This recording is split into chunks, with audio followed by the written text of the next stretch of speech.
یعنی کہ آج باہر کی دنیا سمجھتی ہے کہ اگر وہ پاکستان کو قرضہ دیں تو 75% چانس ہے کہ پاکستان قرضے واپس نہیں کر سکے گا، ڈیفالٹ کر جائے گا.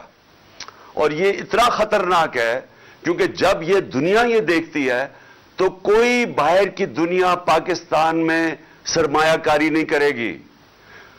کوئی بھی کمرشل بینکس بیرونی پاکستان کو قرضے نہیں دیں گے. اور اندر بھی جب لوگوں کو یہ خطرہ ہو کہ پاکستان ڈیفالٹ پہ جائے گا تو ڈیفالٹ کا مطلب پھر میں آج آپ سب کو بتا دوں، اس کا مطلب یہ ہے کہ اگر ہم اپنے قرضوں کی قسطیں واپس نہیں کرتے تو باہر سے سارا ڈالر آنے ختم ہو جائیں گے. اور ڈالر جب کم ہو جائیں گے اور جب وہ کم ہوں گے تو ڈالر کی قیمت اوپر چلی جائے گی، روپیہ گر جائے گا. اور جب روپیہ گرے گا تو اس ملک میں ایک اور طوفان مہنگائی کا آئے گا. تیل، بجلی، پٹرول، جتنی چیزیں باہر سے منگواتے ہیں وہ سب مہنگی ہو جائیں گی. ہر چیز مہنگی ہو جائے گی. تو ایک تو مہنگائی آئے گی اور غربت بڑھے گی.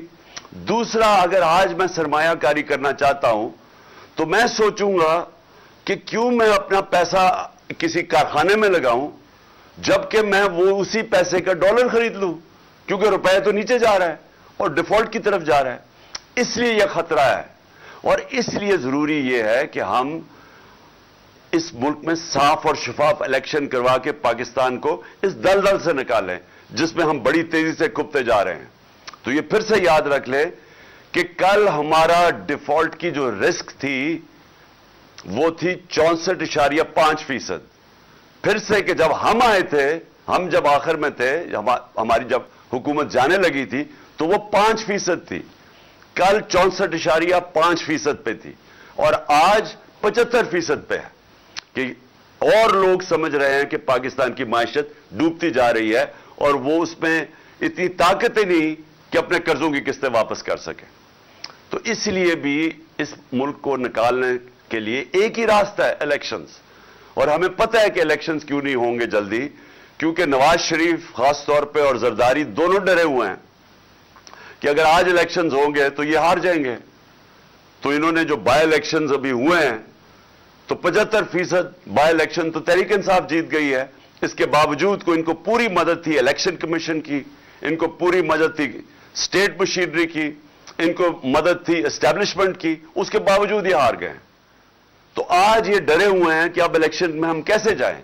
لہذا اپنے آپ کو بچانے کے لیے یہ ملک کو تباہی کی طرف لے کے جا رہے ہیں. اور میں اس لیے کہتا ہوں کہ ان دو لوگ اور خاص طور پہ نواز شریف جو باہر بیٹھا ہوا ہے، اتنا اہم پوزیشن جو اس ملک کی نیشنل سیکیورٹی کے لیے ہے کہ ملک کا آرمی چیف، اس کی تعیناتی، یہ دو نااہل ہیں اس چیز کے لیے، کیونکہ ان کے مفادات پاکستان کے مفادات سے نہیں ملتے. نواز شریف تو باہر بیٹھا ہوا ہے، پیسے باہر ہیں، بچوں نے برطانیہ پاسپورٹ لے لیا ہے، ان کی بڑے بڑے محلات ہیں، ان کی بزنسز باہر ہیں. کتنا ہے کہ کتنی فکر ہوگی اس کو پاکستان کی کہ میں اتنے اہم عہدے میں میرٹ پہ فیصلہ کروں. اس نے میرٹ میں زندگی میں کبھی فیصلے نہیں کیے اور لہٰذا ہم یہ سمجھتے ہیں کہ یہ بڑا اہم ٹائم ہے پاکستان میں. اس میں فیصلے میرٹ پہ ہونے چاہیے اور خاص طور پہ آرمی چیف کے. اور میں یہ اب دیکھ رہا ہوں کہ حکومت نے فیصلہ کیا کوئی آرمی ایکٹ کے اندر تبدیلی لانے کے لیے. میں ان کی تو بات نہیں کر رہا جنہوں نے لگنا ہے، میں تو ان کی بات کر رہا ہوں جو لگانے والے ہیں. میں تو ان کی بات کر رہا ہوں جنہوں نے آج تک صاف نیت سے اس ملک میں کوئی کام کیا ہی نہیں ہے، جنہوں نے آج تک سوائے کہ پیسہ بناؤ کیسے، چوری کیسے کرو اور پھر اس کو بچاؤ کیسے، NRO کیسے لو، ان کا سارا وہ فوکس ہے. ان کی جتنی بھی اپوائنٹمنٹس ہوتی ہیں وہ اسی نظر سے ہوتی ہیں کہ ان کو ذاتی فائدہ کیسے ہو سکتا ہے.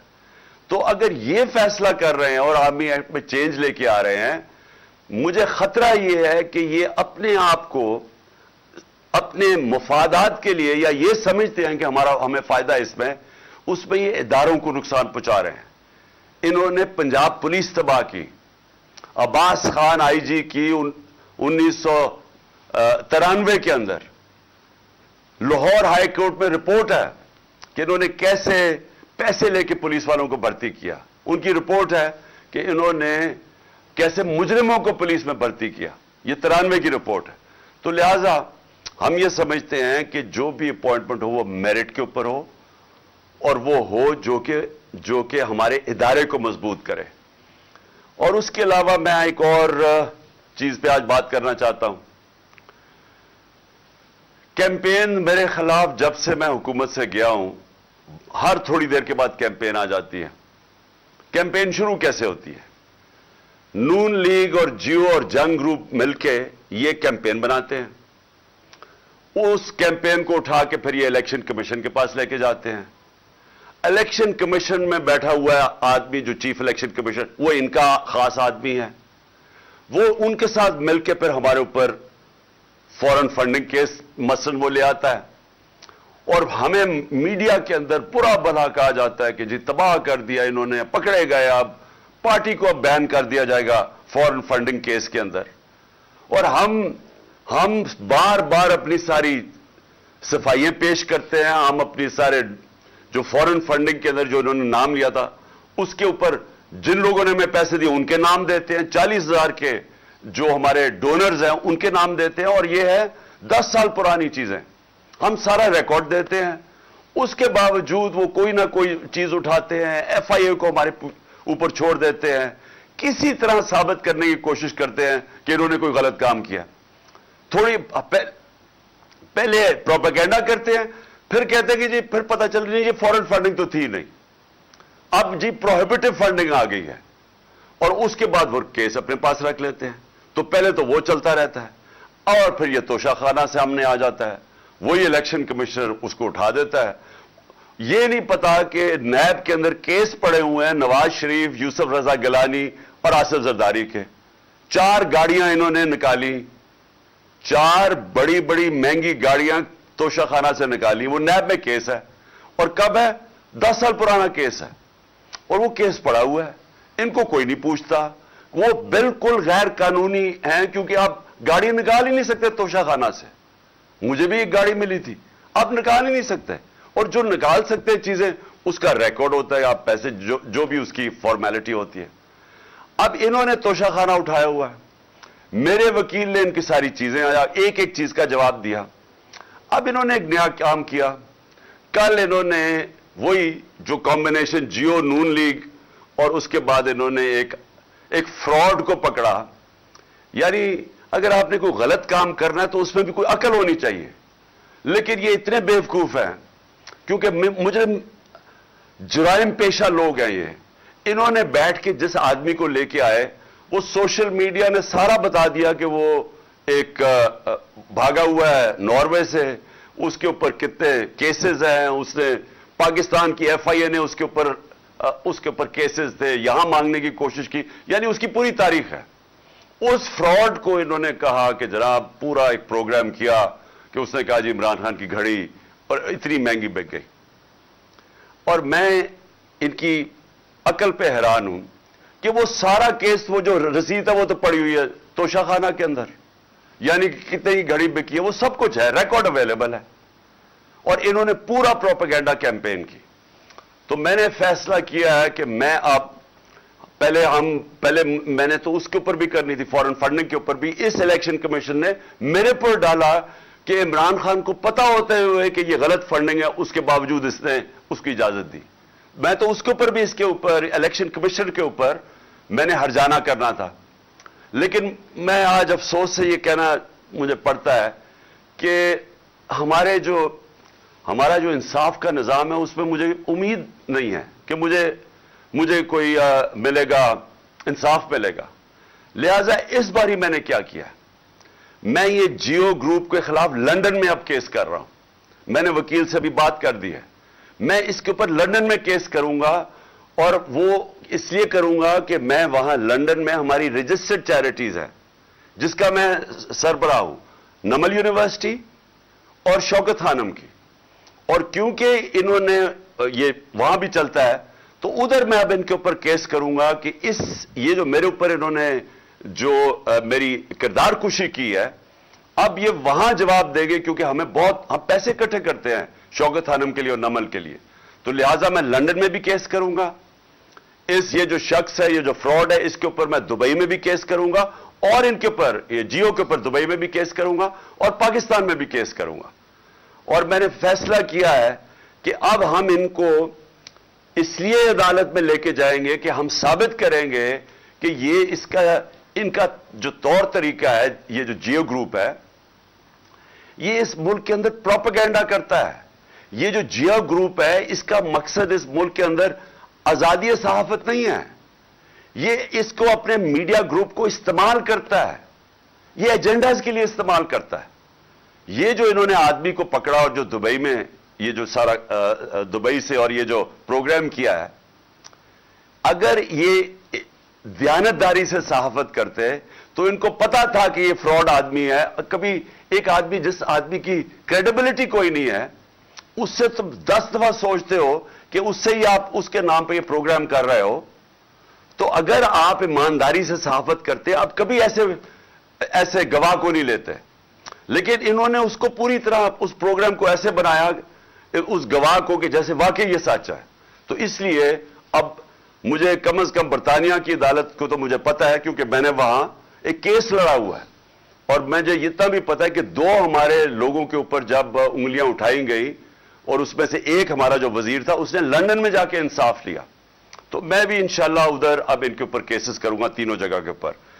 اور میرا جو آخر میں جو میری پھر سے اپنے سپریم کورٹ کے چیف جسٹس صاحب سے بڑی ریسپیکٹفلی، آنریبل چیف جسٹس سے پھر میں اپیل کرتا ہوں کہ 5ویں دن ہو گیا ہمارے سینیٹرز اور ہمارے پارلیمنٹیرینز کوشش کر رہے ہیں کہ کیس ہمیں انصاف ملے، اور انصاف کسے ملے کہ اگر پاکستان کا جو نمبر 1 انویسٹیگیٹو جرنلسٹ ارشد شریف، اس کے لیے ہمیں انصاف چاہیے، کیونکہ جو بھی ہوا پتہ چلانا چاہیے کہ کس نے دھمکیاں دی اور اس کو باہر بھجوایا، کیوں اس کی جان خطرے میں تھی، یہ کون سا اتنا بڑا ملک سے غداری کر رہا تھا کہ اس کی جان خطرے میں اور اس کو ملک سے باہر جانا پڑے، اور پھر کس نے پھر اس کوشش کی دبئی سے ان کو واپس لانے کی، تو اس کو کینیا جانا پڑا۔ یہ میں چاہتا ہوں کہ ہمارے سپریم کورٹ اس کے اوپر پوری طرح تحقیقات کرے، کیونکہ یہ صرف یہ نہیں کہ ایک پاکستان کا نمبر 1 جرنلسٹ اس کی شہادت ہوئی ہے، یہ سارے باقی صحافیوں کے لیے بھی اگر سپریم کورٹ ان کے ساتھ کھڑا ہوگا تو تبھی وہ صحافی جو دیانتداری سے کام کرتے ہیں، جو ان کے ضمیر کی کوئی قیمت نہیں ہوتی، وہ تبھی اس ملک کے اندر صحیح معنی میں اپنے آزادی صحافت ہوگی اور اپنے حق اور سچ کے لیے کھڑے ہوں گے۔ تو اس لیے میں سب سے پہلے تو یہ، اور پھر سے میں اعظم سواتی کا کہتا ہوں کہ یہ پاکستان کا سینیٹر ہے، ایک ملک کا سینیٹر سے اگر یہ ہوتا ہے جو اعظم سواتی سے ہوا ہے، اور یہ نہیں کہ جو اس کے اوپر تشدد کیا گیا اور ایک ٹویٹ کے اوپر، اور میں یہ دیکھ رہا تھا کہ اسلام آباد ہائی کورٹ میں ایک جج صاحب نے یہ کہا ہے کہ ٹویٹ کے اوپر آپ کسی کو بھی یہ نہیں کہہ سکتے کہ ملک میں کوئی بغاوت کرنے جا رہا ہے، یعنی اس نے بڑا اچھا، میں داد دیتا ہوں کہ بڑا اچھا بیان دیا ہے۔ تو اس سے جو ہوا ہے ایک ملک کے سینیٹر سے، اور جس طرح پھر وہ جو ان کی وائف کے ساتھ جو ان کو ویڈیو بھیجی گئی ہے، یعنی اس طرح کی چیز اگر ہماری سب سے بڑا جو آخری جو لاسٹ ریزورٹ والا انصاف لینے والی جگہ سپریم کورٹ، اگر ہمارے چیف جسٹس صاحب سپریم کورٹ اس طرح کے اعظم سواتی جیسے آدمی کو، ایک سینیٹر کو، ایک نمبر 1 جرنلسٹ کو، اور پھر تیسرا ملک کا ایکس پرائم منسٹر، سب سے بڑی پارٹی کا جو سربراہ ہے، اگر ہمیں انصاف نہیں ملے گا تو اس کا مطلب تو اس ملک میں کسی کو تو اور کوئی چانس ہی نہیں ہے انصاف ملنے کی۔ عام آدمی تو کوئی سوچ بھی نہیں پھر سکتا کہ طاقتور کے سامنے جب وہ کھڑا ہوگا تو اسے انصاف ملے گا۔ تو یہ ایک ملک کے ڈیفائننگ مومنٹس ہے، فیصلہ کن وقت ہے ہمارے ملک کا، اور اس لیے ہم ریکویسٹ کرتے ہیں کہ اس ملک کو حقیقی طور پہ آزاد کریں انصاف دے کے۔ انصاف دیں گے ہی تو قوم آزاد ہوگی. جب میرے پاس حقوق ہوں گے تو وہ مجھے آزاد کرے گا. یہاں کے جو پاکستانی باہر جاتے ہیں کام کرنے کے لیے, اور میں نے اپنی آنکھوں سے دیکھا ہے, برطانیہ کے اندر 50 سال پہلے میں نے دیکھا مزدور پاکستان سے گئے کام کرنے کے لیے, لیکن کیونکہ وہاں انصاف کا نظام ہے, حقوق ان کو تحفظ دیتا ہے, کیونکہ وہاں لوگ آزاد ہیں. ہمارے پاکستانی وہاں زیادہ آزاد ہیں, نچلے طبقے کے لوگ وہاں زیادہ آزاد ہیں کیونکہ پروٹیکشن ہے. دیکھتے دیکھتے کہاں سے کہاں پہنچ جاتے ہیں, وہ خوشحال ہو جاتے ہیں, وہ ان کے بچے کوئی ڈاکٹر بن جاتا ہے, کوئی کچھ بن جاتا ہے, کیونکہ جو معاشرہ ہے وہ موقع دیتا ہے لوگوں کو اوپر آنے کے لیے, کیونکہ وہ انصاف دیتا ہے, وہ لوگوں کے حقوق کی حفاظت کرتا ہے. تو پاکستان میں بھی وہ وقت ہے کہ ہم اس ملک کو اب ایک آگے لے کے جائیں.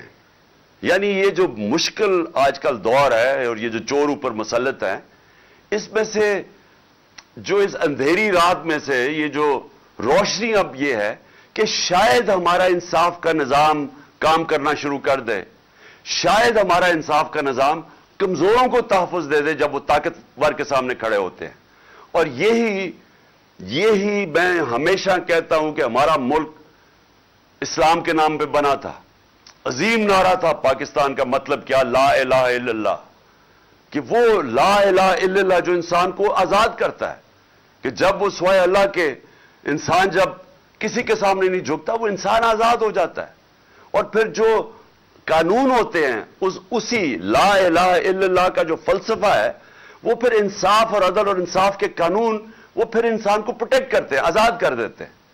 تو ابھی تک تو انصاف نہیں ملا اس ملک میں لوگوں کو, اور اسی لیے ہم آگے نہیں بڑھ سکے, اس لیے ہم مقروض ہیں, اس لیے ہم دنیا میں باہر قرضے مانگتے پھرتے ہیں, اس لیے آج یہ جو 75% پاکستان کی اب رسک فیکٹر بن گیا ہے کہ ہم اپنے قرضے نہیں واپس کر سکتے.